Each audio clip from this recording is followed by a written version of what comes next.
Ask 10 Australians what happens to super at 60 and 9 will tell you the same thing. It all goes tax-free, doesn't it? It's one of the most repeated lines in retirement.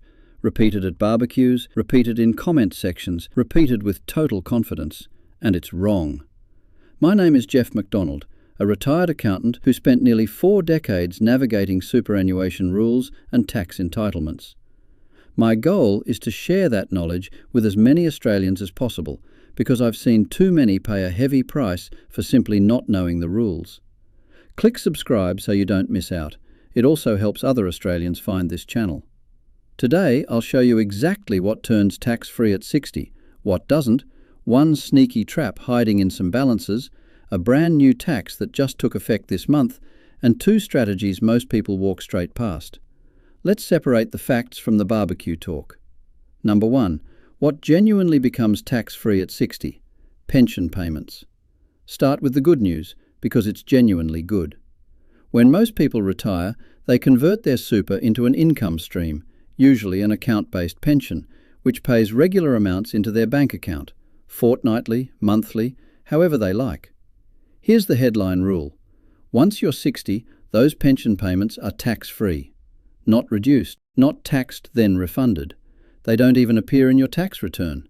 A transition to retirement pension gets the same treatment on its payments, and so do most defined benefit pensions, though if yours comes from certain government schemes, hold that thought, because there's a wrinkle coming in a moment. Compare that to a wage.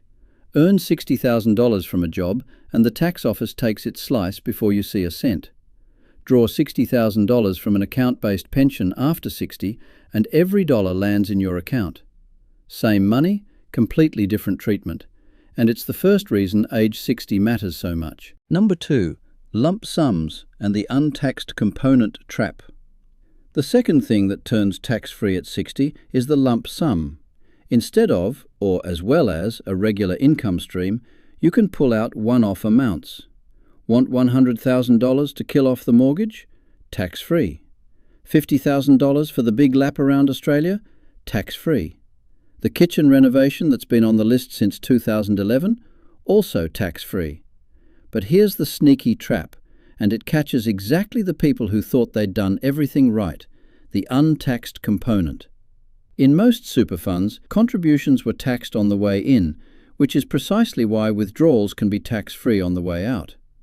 But some balances contain a portion where no contributions tax was ever deducted, most commonly in certain public sector schemes, and sometimes from insurance proceeds paid into super. That untaxed portion can still be taxed when it comes out, even after 60. Most people don't have one. But here's the kicker. It usually won't show on your annual statement. If you've spent any part of your career in the public service, ring your fund and ask the question directly. Does my balance include an untaxed element? 2 minutes on the phone versus a 5-figure surprise. Easy choice. If you run a self-managed fund, your accountant will know. Number 3. The earnings myth. It's the phase, not your age. Now for the area causing the most confusion of all. Tax on your super's investment earnings. Most people assume that at 60, the earnings inside their super go tax-free too. Here's the truth that surprises almost everyone. Your age has nothing to do with how earnings are taxed. Nothing. What matters is which phase your money is sitting in. While you're working, your super sits in an accumulation account, where the investments generate dividends, distributions, rent, interest, and capital gains. In accumulation, those earnings are taxed at 15%, and capital gains on investments held longer than 12 months at an effective 10%. That's true at 45, at 60, and at 75. Accumulation is accumulation. The switch flips when you move your money into a pension account, which generally requires being 60 and retired, or 65, regardless of work. That shifts your super into the retirement phase, and from that moment, earnings tax drops to 0. Same money, same investments, 0 tax. You're allowed to leave super in accumulation as long as you like, and sometimes there are smart strategic reasons to. Centrelink planning for a younger spouse, for instance. But if it's sitting there out of inertia, You're donating thousands a year to the tax office for nothing. Put a number on it. A $500,000 balance earning 6% generates $30,000 a year. In accumulation, the fund hands over up to $4,500 of that in tax. In the retirement phase, nothing. Run that difference over 15 or 20 years of retirement with compounding on top, and inertia becomes a six-figure decision. The only obligation on the other side is the minimum pension drawdown. You must withdraw a set percentage each year. You're being forced to spend your own tax-free money. As problems go, you'll survive it. One clear exception: transition to retirement pensions. While you're still working and drawing a TTR, the earnings remain taxed at up to 15%, exactly like accumulation. The zero tax treatment arrives when you fully retire or hit 65. So, say it with me. Turning 60 doesn't make earnings tax-free. Moving into the retirement phase does. Number 4. The new tax on balances over $3 million, now in effect. Before the strategies, one development you need to know about, because it's not a proposal anymore, it's law, and it started this month. From 1st July 2026, the new Division 296 tax applies to people whose total super balance, everything combined, accumulation and pension accounts, across every fund, exceeds $3 million. Here's how it works. Earnings attributable to the portion of your balance above $3 million cop an additional 15% tax, taking the effective rate on that slice to 30%. And there's a second tier the headlines often skip. Above $10 million, the effective rate on that portion reaches 40%. Both thresholds will be indexed over time. 3 reassurances if you're anywhere near the line. First, it only ever applies to the portion above the threshold, never your whole balance. Second, after strong public backlash, the final law does not tax unrealized gains. It works on realized earnings, like normal income tax concepts. And third, the first assessments will be based on balances at 30 June 2027, so there's a planning window, but not an infinite one. If you're approaching $3 million, particularly in a self-managed fund, holding property or other assets that are hard to sell in slices, the question of whether super is still the best home for everything deserves a proper conversation with your advisor this year, not next. Strategy 1. Carry forward concessional contributions. Now for the 2 strategies most people miss. The first is carry forward concessional contributions, and for the right person at the right moment, it's a genuine tax weapon. The basics. This financial year, the concessional cap, the amount you can put into super before tax, is $32,500, up from $30,000 last year. But here's the part almost nobody uses. If your total super balance was under $500,000 on the most recent 30th of June, you can also mop up your unused cap amounts from the previous 5 financial years. Stack the years together, and someone in that position could potentially contribute up to around $175,000 in a single year, and claim a tax deduction on the lot. When does that turn magic? When a big taxable event lands in your lap. Selling an investment property, offloading a share portfolio, a redundancy payout, or simply a high-income year. Times when a large tax bill is already steaming toward you. A huge deductible contribution can blunt tens of thousands of dollars of it.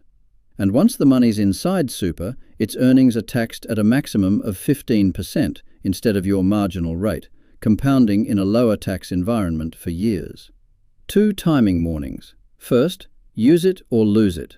Unused cap amounts expire after 5 years. Anything left over from 2020 to 21 vanished on July 1st this year, and each year another vintage drops off. Second, that $500,000 test is measured on June 30th each year. If your balance is hovering near the mark, what you contribute, and when, before 30 June 2027 determines whether the door is still open next financial year.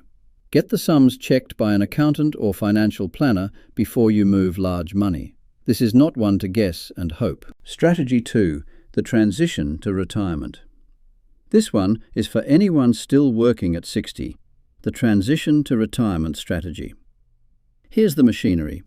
You salary sacrifice more of your wage into super, which cuts your taxable income, so less tax on your pay. Of course, that also shrinks your take-home pay. So you start a TTR pension and use its tax-free payments to top your income back up to where it was. Look at what just happened. Your lifestyle didn't change, your income didn't change, but part of your old taxable salary has been swapped for tax-free pension income, and your super balance is quietly growing at the same time. Picture someone on $95,000 who sacrifices an extra $15,000 into super. The tax on their wage drops, the contribution goes in at just 15% instead of their marginal rate, and the TTR quietly refills their bank account with tax-free dollars. It sounds technical. The outcome isn't. You keep more of your own money every single fortnight while still working. The caveats. Contribution caps still apply to the salary sacrifice side. The TTR requires you to draw between 4% and 10% a year. And, as I said earlier, earnings inside a TTR stay taxed at 15% until you fully retire or turn 65. The strategy still stacks up for many people, but the settings need to be tuned to your wage, your balance, and your timeline. The takeaway. So, let's land the plane. From 60, pension payments tax-free, lump sums tax-free, unless an untaxed component is lurking, so ask your fund.